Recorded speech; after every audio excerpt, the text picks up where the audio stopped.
he always says, I'm not intuitive. And I'm like, I don't think so. I think that you are very intuitive, but you haven't started believing and trusting in your intuition. And maybe you yet don't know how to recognize the signs. What if there are things we never had the opportunity to learn? We've all been to school or training, but there are things they never taught us that actually make a powerful difference in life. I'm here to share with you all the pieces you've been missing: mindset, health, success, and more. And we'll all learn together from guests along the way. We may not have learned it the traditional way, but oh my goodness, let's keep learning how to do things differently. OMG, hello, my friends. Here we are for an amazing episode. And today I want to talk about your gut feeling. This is something that comes up over and over and over again. Intuition, gut feeling. How do we make a decision? How do we trust ourselves? So today we have an expert to help us with that, because this really is something that is powerful in every aspect of our lives. Our bodies are communicating at an energetic level. And sometimes we can just tell if the situation doesn't feel right, our hair stands up, or we get a feeling. All of that is related to intuition. So we want to know, how do we recognize our intuition more easily and more clearly? And Cristiana is with me today, all the way from Italy. And she loves the beauty of life. She's attracted to beautiful souls. You can already tell that intuition is going to be her thing. And in her coaching, as well as in her life, she really likes to create a deep heart-to-heart connection with her friends, with her clients. And that's what she believes changes lives for the better. And Cristiana helps you discover your inner light, your real beauty, and helps you to shine. And I love that, because really, if we're not here for that, what are we here for? So welcome, Cristiana. Thank you so much, Cheryl. It's so nice to be here. And yes, and I think it's a very important topic to talk about, intuition. So I'm excited about it. Yes, and it just comes up so often whenever I'm talking to people on the podcast that I think pulling it all together in this discussion is going to be really beneficial. So let's start with a little bit of your story, because this is always a powerful thing. Tell us how you ended up working as a life coach and how you ended up focusing on intuitive coaching. Yes, every story is very powerful, and I'm happy that I can share mine today with you and your listeners. So when I was about 30, I moved to the US with my husband, and I lived there in Seattle for about 12 years. And I didn't know anything about coaching, because in Italy at the time, nobody knew what a coach was, right? So, but then one day I went hiking with a really, really good friend of mine there in the US. And she was working in Microsoft. And she told me that that day a coach came to work with her team. And she was super excited. And she said, oh, we did this and that. And then she said, I think that you will be an amazing coach. And I was, well, thank you, but tell me more, because I really don't know what a coach is. I don't understand. And the more she explained me what a coach is and what they do, I was, oh my goodness, I felt something. I felt really goosebumps in all my body, right? And I said, this is it. This is what I meant to do. Because intuitively, I've been doing that all of my life, but I didn't know that it was a profession, right? So that day, the very day I went back home, and I signed up for a coaching certification. It was, this is it. This is the sign. I finally found my job, because I was at the time I was working in Microsoft too, but I always felt that it was not the right thing for me. I always felt that there was something that I still needed to discover. And that day I found out what it was. And the more I did my certification, the more I started coaching people, I said, yeah, this is my passion, this is my purpose. And I knew that this is what I'm going to be doing for the rest of my life. And you asked me, I love it. I focusing on the intuitive coaching it came because I always rely on my intuition all of my life. So that was part of how I live my life, and I brought it into the coaching experience, because really when I'm coaching, I rely on what I feel, and I also have some words that come to me. So I really rely on this part, on my body, on my sensation and feeling. So it was really a no-brainer for me to focus on that. And listeners, I don't know if you caught, but she had an oh my goodness moment. I love it when people say oh my goodness. That's why we're here. Exactly. And I didn't do it Exactly. on purpose. Okay, so I like that a lot. And how interesting that someone recognized in you that there must have been something about you that they thought, wow, she would be a great coach. To me, that says maybe you're able to connect with people well or something along those lines, which is great. Yes. So let's dive into intuition. Can you, I mean, this is a word we all certainly know of, but can you help us understand what we mean when we talk about intuition? Yes. So intuition, the first thing that comes to mind when we say intuition for me, and let's see if it's for you the same thing, is being in tune with something, right? Mm. In tune with yourself. And I always talk about the inner voice of wisdom. So for me, intuition is really when you know something and you don't need the rational confirmation. So you just know it, right? For instance, many times I say something to my husband and he asks me, how do you know? And I'm like, I just know, right? Yeah. This is the definition of intuition. I just know. I feel it in my body. I feel that this is it. Oh, I feel the energy of a place, and it's a really good place for me right now. But how do you know? I just know. And being in tune, really, intuition, in tune with yourself. So, and what's very important for me is that I have so many people that come to me and I'm like, I'm not intuitive. My husband is an example. He always says, I'm not intuitive. And I'm like, I don't think so. I think that you are very intuitive, but you haven't started believing and trusting in your intuition. And maybe you yet don't know how to recognize the signs, right? So what I say to people that ask me, how can I be more intuitive? For me, it's always a matter of playing around, experimenting, right? Doing something different from what you're doing normally. So for instance, I mentioned most often with my clients, but also with my friends, if you're driving and you go to the supermarket or if you go to work and you always drive the same way, Mhm. sometimes just listen. If there is something that tells you to just turn right or left, just do it, right? So just Ooh. experiment and see. Because sometimes, and it happens most of the time, if then you listen to your intuition and you turn left, maybe later you find out that there was a big accident or they were working on the streets and you couldn't just go as fast as you wanted to go, right? So for me, it's really a matter of starting to listen to the signs and be very aware. So be very intentional of understanding what are the signs when you feel something. And then the more you do that, the more you understand that for you, maybe is that you feel a little bit of warmth in your heart area, or I feel goosebumps. I have goosebumps. So I know, oh, okay, I recognize that. Or whatever, maybe some other people have some other things, because intuition is very personal, because our inner voice of wisdom is our own, right? It's very personal. But I think that we need to play more, because when you play, you're more in your body, you're more in the feeling, in the energy, and then you're not stuck in your intellect, in your Yeah. reasoning. That's why many people, I think, that they don't believe they're intuitive, because they don't get to the place where they allow themselves to just be a little bit looser and okay, I feel this. Let's see. Let's Yeah. go that way and allow themselves to be more, do things differently, right? Yeah, it's interesting because I always feel like when I'm driving, I get ideas as well. And then I'm Yeah. like, how am I going to write this idea down? I'm going to forget. I Yeah. need a system for that. But maybe when you say play, maybe it's that our part of our brain is occupied with this task, but we know how to do it.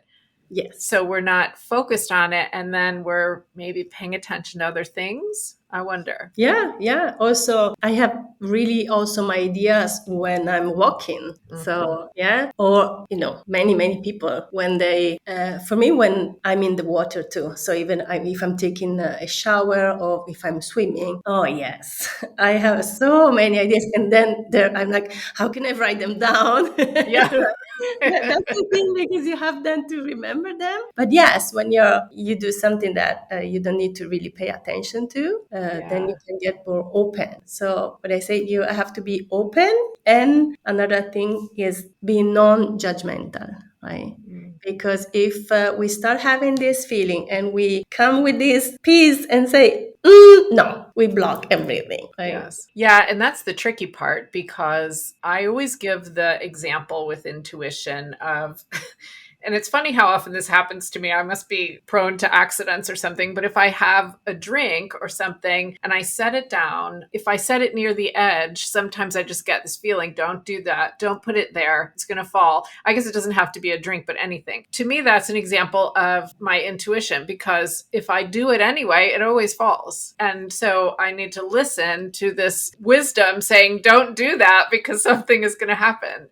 And I feel like that's an example maybe people can relate to, but it's also small. Absolutely. It could be much bigger, right? Yeah, but we can start from that, right? Because we all have this. Because then you end up hearing people say, "Oh, I knew that." Yeah. But if you knew that and you didn't listen, then maybe next time is a message for you to start listening to it, right? Yeah. Because when you say, I knew it, it's like, okay, it's late. You have to start trusting more, right? What a good point. Yeah. And when we talked earlier, you said just be open to any little hint. And I like that. I think maybe sometimes we don't trust ourselves because we know there's a negative voice often. Yeah. And so what would you say? I don't even know if this is a question that's easy to answer, but how can we know if we're thinking, oh, maybe I shouldn't do that, or maybe I should do it differently? How can we know? Is it our intuition, or is it kind of our negative voice coming from fear or something? Is there a way to be able to know that? I don't know if there is a way I can tell you what's my way, because I thought about it too, because of course I have the negative voice too. Yes. And what I feel is that the intuition has you feel an expansion in your body, right? It's like, ooh, yes. But the negative gives you a constricting energy. It's like, so that's how I recognize my own negative voice or intuition. Yes. That's what I feel in my body. I really feel, and that's also if I ask you a question that has for you a yes answer, or if I ask you a question that has for you a no answer, you feel the difference in your body. Mm-hmm. And I feel that the same thing with a negative voice or your intuition. Intuition knows what's good for you. Your intuition really wants the best for you. So of course you have this yes in opening. I want to go towards that, right? The negative wants to keep you safe at the end, right? So you're like, Yes. oh, I don't want to get hurt. It's like, and then you just get a little bit smaller. That's a constrictive energy that I don't know if I explain it. Yes. I actually really love that explanation, and listeners may want to rewind and listen to that again. I think you said it perfectly, because I'm thinking, even in the case where I'm, setting a drink on the edge of the table and my intuition is saying, don't do that. If I listen and I move the drink, I still feel good. Yeah. So I get what you're saying about expansive. It's good, it's freeing, it's bigger, even in this case where my intuition is saying don't do that. So yeah, it makes a lot of sense to me. Yeah. Also because then when you drink, when your drink fall down, you really get it. Why did I do that? Right. Yes. And I think we really can get better at recognizing this. We can really practice and get better. Do you agree? Absolutely. Yes. It's another skill, right? So we can train it. Absolutely. We can train it. And of course there are people that are born and they're really intuitive. I think that I was born like that, right? So yes, but I see that I have more tools now to recognize it quicker than before. Yeah. But I see with my clients, I have many clients that come to me, then they really, I always work on the intuition, of course, with my clients. And at the beginning, they're like my husband, oh no, I'm not intuitive. And then by the time we finish, and they're like, yeah, absolutely, I know. They have this knowing, and it's super cool to see. I love that. So you said the idea of when you're driving somewhere that you always go, to listen for your intuition, and if it says to go a different way, do it. I love that. I love a bit of sparkle and I love to feel a little bit girly, but I always struggled with manicures because either I would mess it all up before it was dry or the gel would be too hard on my nails. Thank goodness my sister introduced me to Color Street Dry Nail Polish. I can create a new manicure in minutes and I don't have to let it dry. Find Color Street at omgteachme.com/recommendations and check it out for yourself. What are some other things that you help your clients do to start getting better at recognizing this? Another thing is also and it happens to everyone, I think, if you start thinking about someone, I say just check in with this person, the person, right? Send their text, send him call this person, because there is always, we receive messages, right? And our energetic body just feels before we do. So if you start doing these little things, then you have the confirmation that your intuition was right. Then you start seeing it, that it's a natural part of you, and you start having another power, superpower. Now, for me, intuition is a superpower. So this is another small thing, yes. Or really, what I ask them is, when you have to take a decision, and I mentioned the yes and no before, but when you have to take a decision, really, instead of having the list of pros and cons, ask yourself the question and listen to how your body reacts, right? And you can start with questions that you need to train yourself, right? If your favorite meal is I'm talking about Italian meal, of course, here. Like, we love Italian food here, so like carbonara, and so you ask yourself, do you like carbonara? And you have an explosive yes. And then you ask yourself, do you like what is a food that is not good? Peas. I say small, right? wow, I feel like we're reading each other because I really hate peas. Yes. So imagine, then you have a big no, right? So then you train yourself with this. It's a silly exercise, but it's important because you have a very different reactions, two very different reactions to the yes and to the no. So then you can bring this tool, this superpower, to bigger decisions. So when you are like, should I quit my job or no? This is a big decision, right? Then if you feel yes or no, or should I date this person, you can have this. And I think it's super helpful. And I have all these things. My client do all these things. I love that exercise because I guess what you're doing with the food is you're trying to learn how to feel what intuition feels like in your body, right? Yes. What does it feel like when it's a good thing? What does it feel like when it's not? And then, yes, I can see how maybe you would trust how you feel in other situations if you can recognize it. Yes. Yeah. It's that. a little training. Yeah.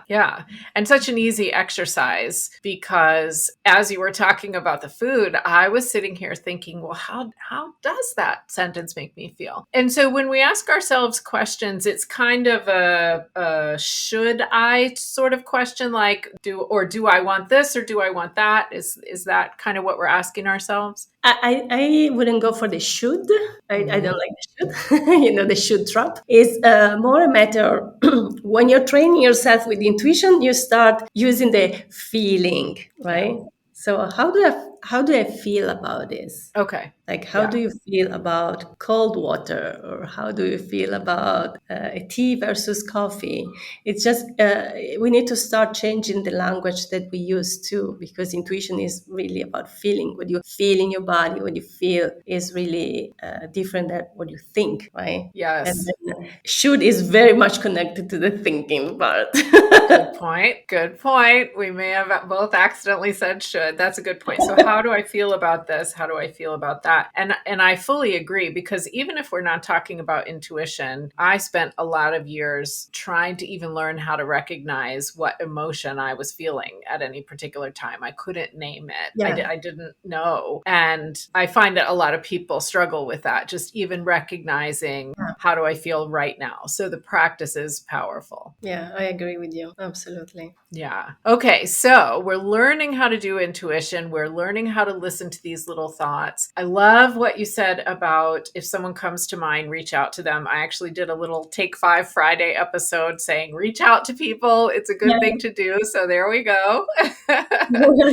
Perfect. Now, tell us a little bit about you've created a tool that you use in your coaching, I know, and it helps people to ask themselves powerful questions. And so maybe we need to entitle this episode Intuition and Powerful Questions. We'll see. But tell us about this tool, 52 Keys, that you have come up with. Yes, it's a card deck, coaching card deck. And I created it a few years ago after the story is funny because I had an argument with my husband. And then I needed, of course, some alone time to calm down. So I went into my office and I always have pens and paper with me. Always. I'm not digital. I need to write down everything. And I had a pile of sticky notes and some colorful pens. And I felt the need to just start writing. And I wrote a series of questions. I don't know, they just came. I think it was really a download at the time. And then I had a whiteboard and I decided to, sticky notes, to just put them in the whiteboard. And I counted them and there were 52. And I was, there is something about this, right? 52 like the weeks. So, and then I just read the question and I was, wow, these are really interesting questions. And I went through them myself. So I started journaling about the question and I saw that they were very powerful. So I decided to make a deck out of it. The very first deck was a very colorful one and it was fun. And I brought these cards to parties and I would just draw a card for my friends. And it was amazing because the right question came out the whole time. So then I decided to bring them to the coaching, right? Mm-hmm. I thought that, wow, yeah, because, I really believe that when you start asking yourself the right question, so powerful question, but the right question, then you start having the right answer. Sometimes we are stuck because we don't ask ourselves the right question. We ask question like, why did it happen to me? Instead of, what can I learn from this, right? Yes. I don't want to get us sidetracked in the middle of your story, but I might want to come back to that. But continue. Yes, we'll come back to that. And so I started using them in every single coaching session. And what I do is that we have the session and then at the very end, I draw a card for my clients. And it's amazing because it's always related to the topic we are talking about. And it gives them a little deeper insight, right? So they can go back and journal to that and have a even bigger insight after the coaching session. So then I really created with a friend of mine that is a designer, visual communicator. He was really excited about this and said, I want to do something. So for every question, he drew a key, and questions are really keys to open the door to our souls. Of course, I love them and my clients too. And right now I decided that I want to get them out in the world too, because many people ask me about them. I love that. And just to go back to asking the right questions for just a second, it's such a powerful thing because I'm a very analytical person. And so those of you who are analytical out there might really fall into this trap with me. But if we spend time asking ourselves, as you said, why didn't this work? Or why didn't that go well? Or why do I not have the clients I want? Or whatever it is, then our brains start looking around to find the reason why it's bad, right? So if we change how we ask the questions, we want to ask something and allow our brain to look around for the good stuff. How am I going to get better? Or, whatever. Yeah, because our brain always wants to give you an answer. So we might as well ask ourselves really, really good questions. Yeah. I love it. So you absolutely can ask me a question, but let me ask you one thing before we do that. If somebody wanted to get these cards, I know we're going to have a link in the show notes. Yes. How would you say somebody might use them on their own? I think that like any deck that you might have, so you just think about something. Maybe in this case, you don't think about a question, of course, but you think about something that maybe you're struggling with, or if you need some clarity about some topic, and then you just shuffle. And what I ask my clients when I do, because I do them for them, because we do coaching online, I ask them, let me know when you feel, so I'm training them while I'm shuffling the deck. Tell me when you feel that it's okay, right? So then when you feel that it's okay, you just stop, and then you can decide to just draw. You just put them down and feel when is the right card, or just decide that you're getting with your left hand you're getting one, or you're right. You just really get in contact with what you feel in that moment, and the right card will show up for you. And then you just need to say out loud the question and look at the key, because every key gives you really something. The key part is very important too. And then take some time to journal about it. That's because sometimes we immediately have the answer, but sometimes we just need to go a little bit and ponder the question. And maybe after one day or two, you have another insight, right? Yeah. Yes, very true, because things are working in the back of our mind. And Yes. Yeah. Perfect. I think it's really an interesting tool because a lot of people maybe resist the idea of journaling or, creating a habit like that, thinking, well, I don't know what to write. And so it becomes a tool for that. Yes.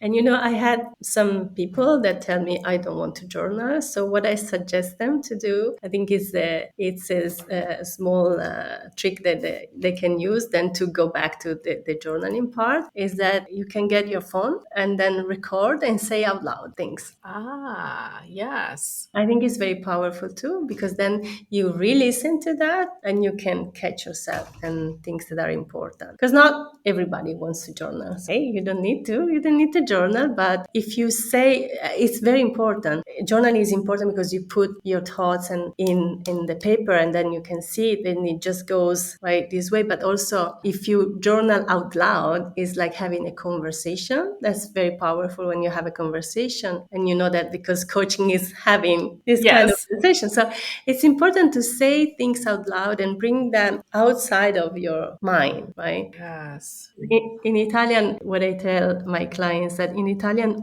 mind is mente, and we say that la mente mente, so the mind is lying.